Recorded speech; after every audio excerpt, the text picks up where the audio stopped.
Thanks for listening to this podcast from Walks Around Britain.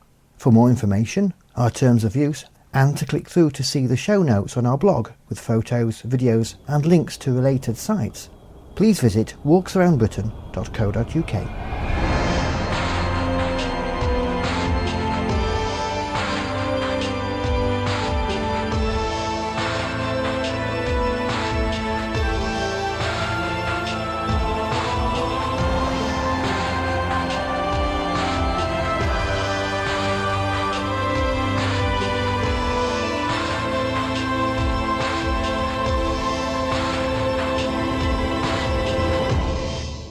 On this first edition of the Walks Around Britain podcast, I fall in love with the UK in miniature, the Isle of Man. We find out about some exciting spring and summer products from Webtogs and... Once you reach a certain age where you're merely dressing for comfort, it's fair enough to always be in a fleece, to be in a mid-layer. Comedian and hill walker Ed Byrne tells us about Monroe bagging and what age you're allowed to wear fleeces all the time. Hello, I'm Andrew White and welcome to this first edition of the Walks Around Britain podcast. And yes, I know we've done a few little podcasts before, but this is completely different. It's going to be a new monthly walking and outdoor podcast, a kind of outdoor magazine programme for your ears. And every month we're going to be bringing you a different mix of outdoor news and views, interviews with outdoor and walking people, guides to walking in different areas, gear and kit reviews, and audio walks. Just like a new pair of boots, this podcast might creak a little until it's bedded in, although we hope it won't happen very often. And it's not just going to be a one-way street either. We'd love for you to get involved too. You can either email us, tweet us or write us a message on our Facebook wall, or if you're more media savvy you can record your thoughts to us on an audio boo and tweet us the link, record a message from your smartphone and email it to us, or even record a voice message from your computer by visiting our blog. I'll give you all the contact details at the end of the programme. Last year I was invited to visit the Isle of Man to take in the beauty of the island and to film some walks. Now it's a place that's always intrigued me, so what is it like? How easy is it to get there? And more importantly, what's the walking like when you're there? To fill you in, I'm starting in the middle of a Yorkshire airport departure lounge. The Isle of Man is an island right in the middle of the Irish Sea, and it's almost equidistant from England, Wales, Scotland, Northern Ireland and the Republic of Ireland. Getting there is easy. By sea you can travel with the Isle of Man Steam Packet Company from Belfast, Birkenhead, Dublin, Heysham and Liverpool. Sailing times from Liverpool are around 2.5 hours, 2 hours 40. Alternatively you can fly to the island's airport at Ronaldsway, and a number of carriers fly from many airports around the UK and Ireland, including Loganair, Flybe, EasyJet and Manx 2. Now I'm flying today with the kind folks at Manx 2 from here at Leeds Bradford Airport, which is the nearest Manx 2 operate from for me. Now I'd better get on board.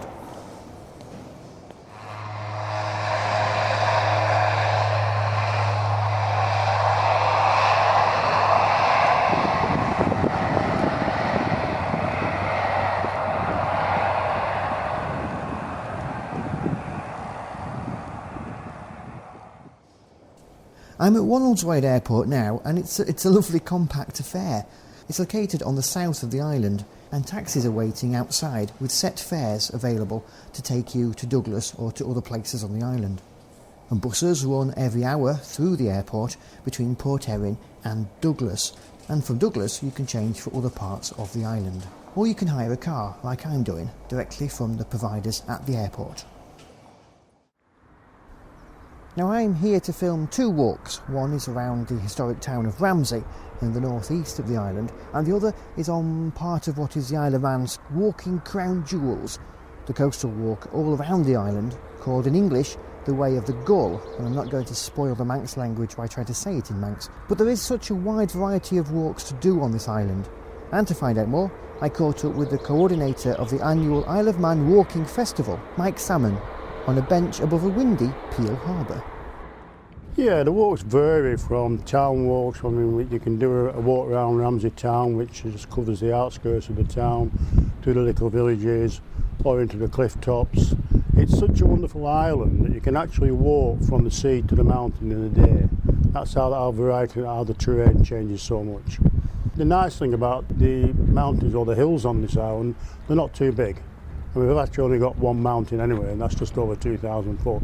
So all the hills are climbable within a day, and you've always got the view of the sea no matter where you are. Well, here I am in Ramsey, which is the terminus for one of the 3 heritage transport lines on the island. This one is the Manx Electric Tramway, which dates back to 1893. And will take you from here in Ramsey to Douglas via Laxey, where you can change for the Snaefell Mountain Railway to venture to the top of the island's mountain.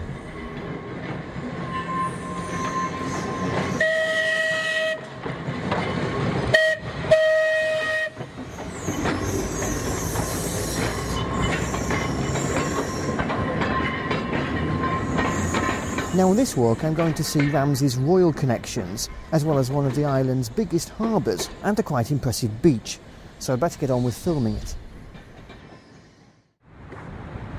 And here I am on Ramsey Beach. Now there's nobody here at the moment, but I can imagine that during the summertime this gets quite busy. When I was a child, family holidays by the seaside always involved some skimming along the water. I think I'll have a go.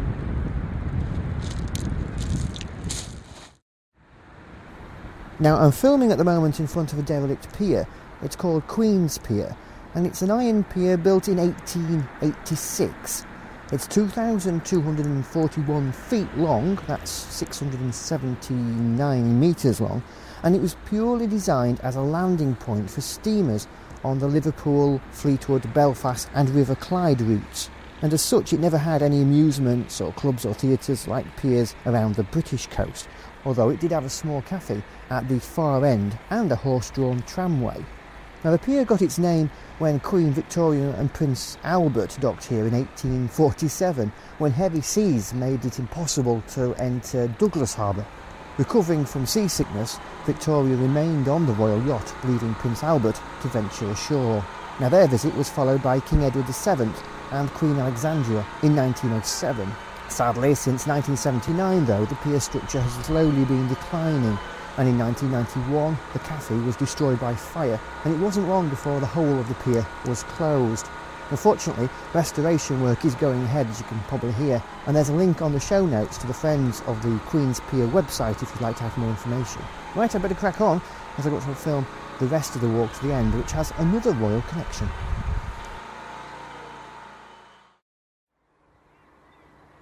And here I am, and at the end of the Ramsey Walk is the Albert Tower, which was built to commemorate the royal visit of Prince Albert on the 20th of September 1847. Prince Albert climbed to the top of this hill where he viewed the surrounding town of Ramsey and the Northern Plain, and the hill was renamed Albert Mound, and a year later the tower's foundations was laid. Mike, can you tell us about the All Island Walk? The coastal walk is best done over 7 days, and the reason it's such a lovely walk, I mean it's 84 miles, but you do an average of about 15 miles a day.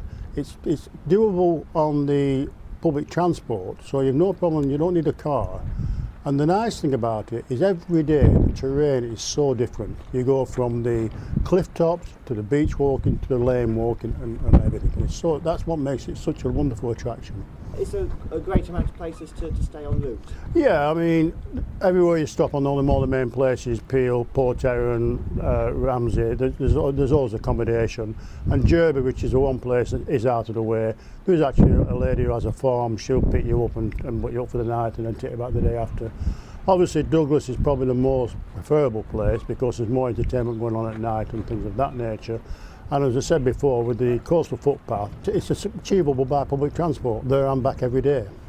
So I'm going to be doing the coastal walk from Port Erin. Can you tell me about that? Because I'm going to see the car fountain. Yeah, the best bit of the coastal footpath, if you like views, is definitely from Port St Mary to Port Erin. It's all footpath walking, there's no lanes walking. There's a lot of history to it when you're going through places like Craignish and things of that nature. And of course you get the opportunity to see the Calf. Now the Calf is a small island off the island, but its beauty in itself is that nobody lives there. It's a complete nature reserve.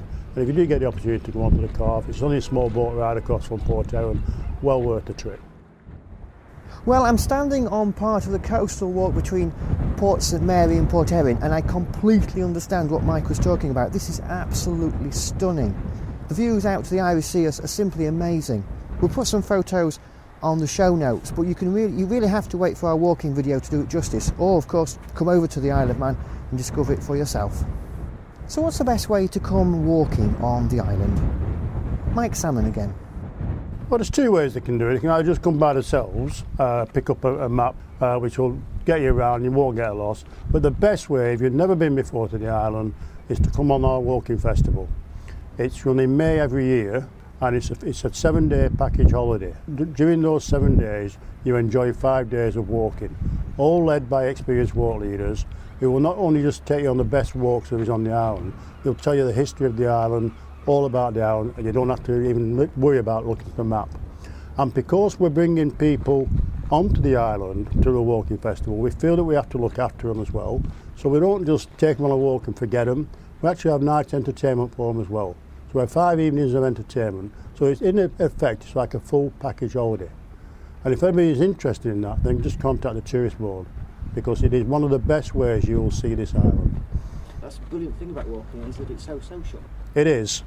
And I think also the majority of walkers are on the older end, and especially when they come into walking festivals, because they're the ones who've got the time off work, or they're retired, or things like that.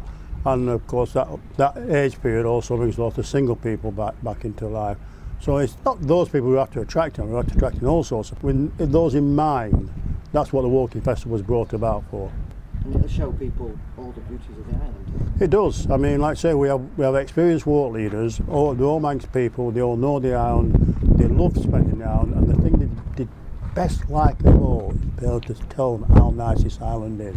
They love to project it as what it really is about. And many thanks to Isle of Man Tourism and Manx too for the trip, which I'm sure will be the first of many to the island.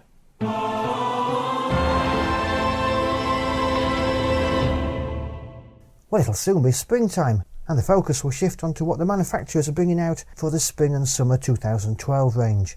And to help us with that is an old friend of Walks Around Britain, Gareth Jones from the online retailer Webtogs, who joins us from their Dorset headquarters via Skype. Gareth, welcome to the programme. You're welcome, Andy. Thanks for inviting us, mate. And good to talk to you again. So what's exciting you for the Spring and Summer ranges 2012? Well, I think for me, from my side, there's two things. The first thing is sandals. We broke Keen across here in the UK, sort of 2007, 2008. And we think we're going to do it again with another brand which is coming across in the States, a brand called Chacos. Now, although it might sound sort of strange getting excited about sandals, I've actually fallen in love with these because I've been wearing mine. I've been wearing mine all over Christmas and the New Year. And the key thing with Chacos is just basically how comfortable they are.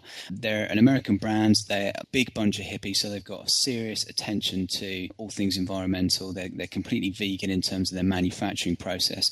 But what I like about them is the fit that they've actually got. So you've got a system that, whereas Keens are quite good for a wide-fitting foot, the Chacos actually are much better in terms of adjusting around your feet. So they're much more suitable for both narrows and wide-fitting people. And also the actual soles themselves. They have something called the Lurve seat, which isn't a cheesy 70s movie title.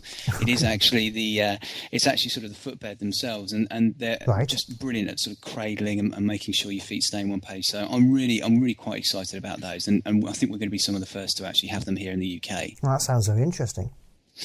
So they're what really excites me. And the other thing is as well is that I'm a huge wind shirt fan. I run really hot whenever I'm out on the hill.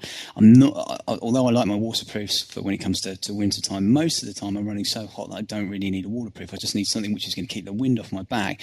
And North Face have got a jacket coming out called the North Face Verto, and it's got some very distinctive styling, which is a bit me. It's kind of a little bit kind of Culture Club shiny 80s, but it's an awesome jacket. It just comes in at 80 grams, which is next to nothing. That's fantastic weight. But I'm as I said, it's not for everybody. I'm a huge wind shirt fan. I really like them, so I'm super excited to get those on board as well. So what do you think we can expect in the way of innovation this year? I don't think there's going to be a huge amount in terms of straightforward innovation. I think there's what we're probably going to see is more evolution than innovation. I think the things that are really going to excite me, Thermarest are coming out with a new Neo Air range, they sort of really broke the mould when they came out with the Neo series sort of just over a year and a half ago now, and it redefined what it was to be a lightweight mattress. And they've got several new versions that are coming out, in particular the Neo Air X Lite, which is coming at just 350 grams. And I think that's going to be really exciting. So I'm really looking forward to that. I'm also looking forward to what several brands are going to be doing with Gore-Tex Active Shell as well. I think we're going to see some interesting uses with, I mean, obviously Active Shell is perhaps not quite as robust as its Pro Shell cousin. But what we're seeing now is we're seeing some brands who are trying to sort of get around that with having almost like mapping areas. So you've got high wear areas like the shoulders and the waist where they're reinforcing it. So I'm really excited about seeing some of those come through to market, and actually sort of getting this blend of a high breathability fabric along with some other fabric which is going to really sort of stand the test of time for your high abrasion areas. And environmental issues seem to be coming into products this year as well.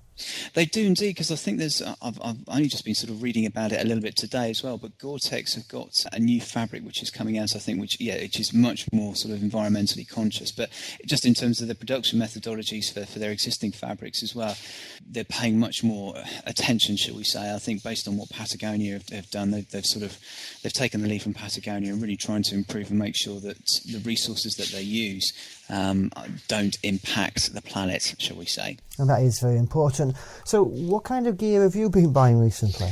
Well, I mean, for me... And do we have enough time on the podcast for the list? Yeah, no, I've been really, I've been very good recently. I've been trying to sort of sit down and say to myself, right, okay, what do I actually need right now rather than what do I want? So that's pretty much got rid of a lot of fluff. But two things that I bought this winter, both I've been really impressed with. A Neo Air all-season mattress, which is their 4-season version of the Neo Air. Weight is great. It's just over 550 grams. But for me, it's brilliant because it's perhaps not as warm as some of the ones out there, but I've found that that's great camping on everything up to and including snow. And then to partner that from the winter camping side of things, I picked up a Rab Alpine 600 bag, and I just love Rab. I love the fact that they're British. I think one thing that we should be incredibly proud of here in Britain is our outdoor manufacturers. So people like Rab and Mountain Equipment, I think that and Berghaus, they've been around for sort of 30 or 40 years, and there's a great heritage there. And obviously from a down perspective, that's what Rab Carrington sort of started off with, was making down products when he was in Patagonia, and that's what I try and whenever I love Rab Down, full stop. So those are my two purchases, and I've been out camping in them. I was down to -6 a couple of weekends ago for a backpackers meet here in Dorset. It does get that cold down here, and they both performed brilliantly. And where are you looking to go walking this year? Well, as you know, I've got two small lads, so it's going to be a little bit tricky. So it's that problem of balancing family time with outdoor time. But it is a bit. I've got a couple of plans this year. I really want to do the Gritstone Trail, which is a small long distance path going up from the edge of the Peak District, which you probably know well, right the way out to sort of Cheshire way. And I'm going to be wild camping that. That's just a long weekend. And in terms of other sort of plans, well, Dartmoor, we're hoping to get down to as well for a week and solid jumping, and that's with the family. And in terms of other stuff, just for myself, we're going to be having a Webtogs meet later on in the year. We're going to have our first one hopefully down on the southwest coastal path, and then fingers crossed, hoping to get up to Scotland maybe for a little winter mountaineering, but we'll see on that. That sounds great. Well, thanks so much, Gareth, for joining us. Yeah, pleasure, Andy. Thanks ever so much. You take care.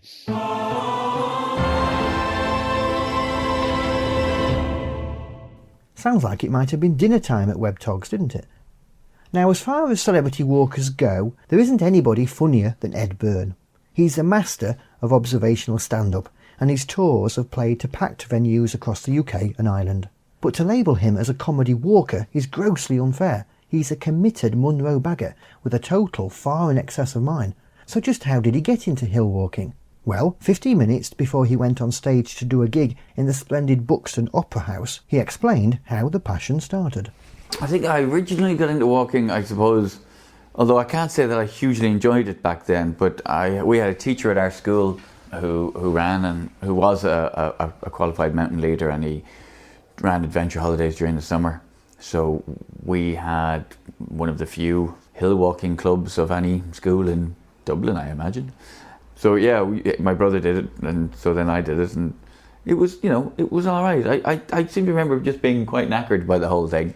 But I think probably it was the fact that you're not you're not letting anybody down if you don't. There's no failing to score a goal or anything like that. It's just as long as you know where you're going, you can go there at your own pace. And so there isn't a team aspect that, or particularly competitive aspect.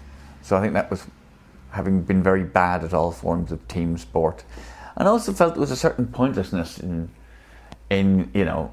And I know people will say the same about hill walking, but just the whole thing of playing a game where you're kicking something around the place or chasing something, I just felt, I don't know, I always just felt it was silly. Maybe because I was never been any good at it though.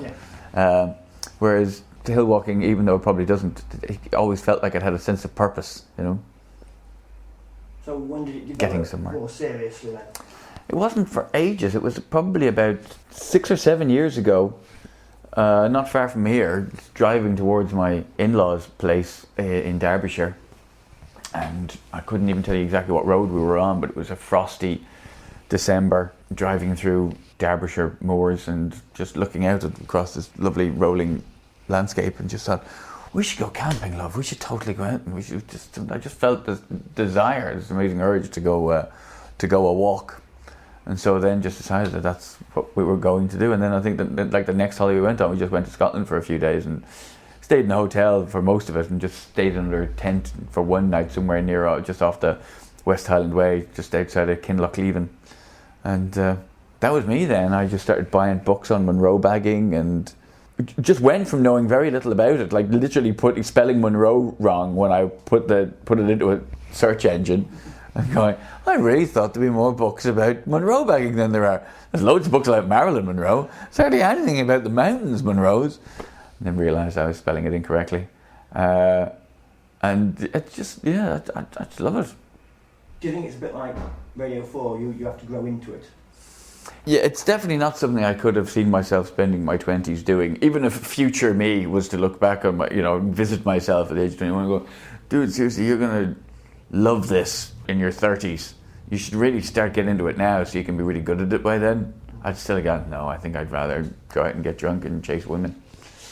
So it's the missed opportunity, like at university or something like that, into you think there's a lot of places. I mean, you've got sort of the perfect opportunity, haven't you, really, now to go across country. Yeah, and at university, all the people in the sports union of every stripe, whether it was the kayakers or the footballers or the hill walkers, they always had this ruddy-faced look, and were never out of a fleece. Although here he is wearing his merino, but I'm nearly 40, so I can wear outdoor wear all the time now. What age are you? I'm 37. 37. You see, I see you there in your North Face top.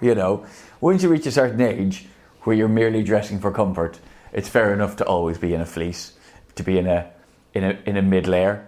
But when you're at university, and I eschewed the notion of these ruddy-faced types who were back then just wearing these brightly coloured soft shells. They didn't look like my type, and they probably weren't at the time. So Monroe bagging, how many are we at the moment? The Monroe bagging, I'm at 75 right now, and I think it's just an excellent way when you decide to set a target.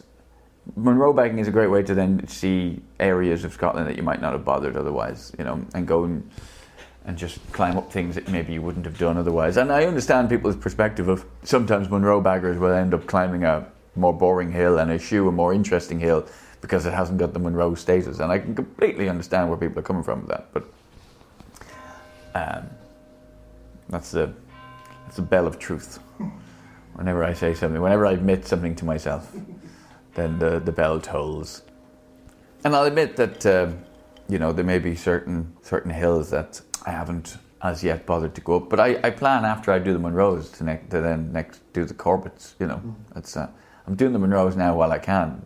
There'll come a day where I won't be able to manage a Monroe. I'll only be able to do a Corbett, and that's when they'll be next. That seems a logical way of going about it. Exactly. If I was starting when I was young, when I was like a small child, then I would have started on the easier ones and worked my way up. But because I'm starting, I won't say it at the peak of my fitness, but at a state when I can do it.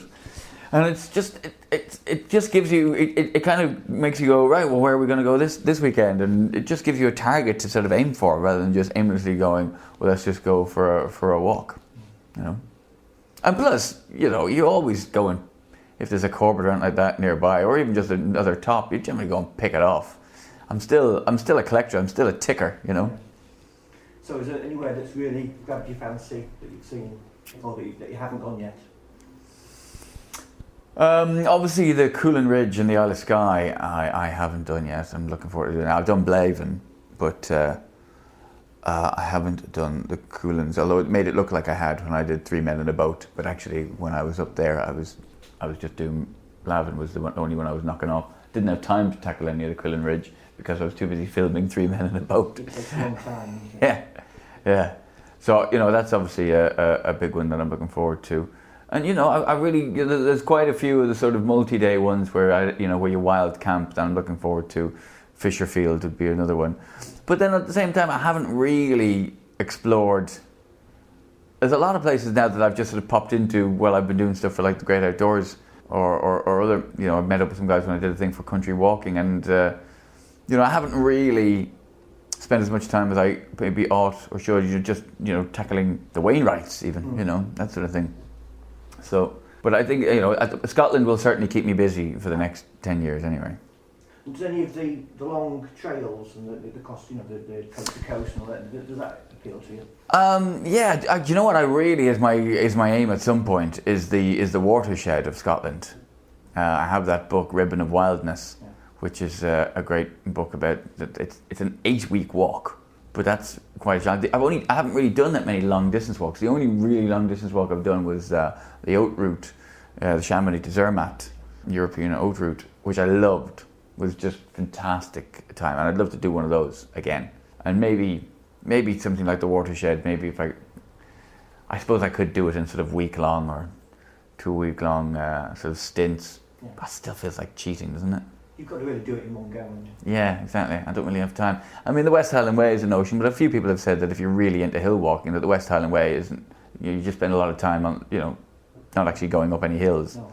So I'm not really sure. But then what's the one from Inverness up to the top? What's that called? From Fort William to Inverness, I mean. Yes, but that's a lovely one. Might give that a whirl at some point. So does any of the Welsh ones take your fancy? I've nothing against Wales. I've gone up Trufan, and Snowdonia certainly is beautiful, and the Brecon Beacons are probably a lot handier to get to from Essex than the Highlands of Scotland. So I'm sure I'll get to all of them at some point. Yeah, but I haven't had a chance yet. Apart from I say Trufan. What's walking like around your area then? Oh, walking around my area is crap. It's really flat. It's really sort of. And on the one hand, I go, well then, you know, it's probably just as well, because then you've nothing to look forward to when you go walking elsewhere. But it's a great place if you're into cycling because it's quite flat. But no, the walking around North Essex sucks. To my mind. The problem is if you've got a really good local area, you don't tend to appreciate it as much, do you? Sometimes. True, and I did used to jog around my area quite a bit. And it's also it's pretty good for that because it's relatively flat, and it's beautiful in its own way. But when you're into climbing mountains, the flatness of North Essex is not going to do it for you. And do you manage sometimes to link it with a gig somewhere? Yeah, I mean, this time last year I was doing a little warm-up tour around the Highlands and Islands of Scotland, and I managed to get a couple of hill walks in while I was doing that. Did Mount Hope. Is that the most northerly one? Yes. Yeah, it is, yeah. Did that, just after having done a gig in Durness the night before. My problem was that the couple of guys that I brought with me as the other acts weren't quite as keen on throwing themselves up mountains as I was, so trying to persuade them was a bit difficult.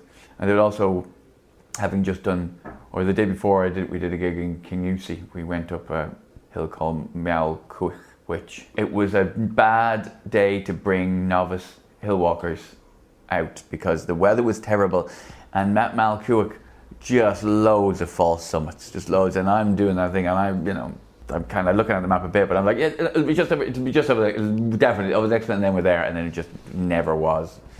And I think I left them about 2 false summits behind, and then just went and summited it myself. So, but yeah, I do try and combine it. Thank you very much. Not at all. Thank you.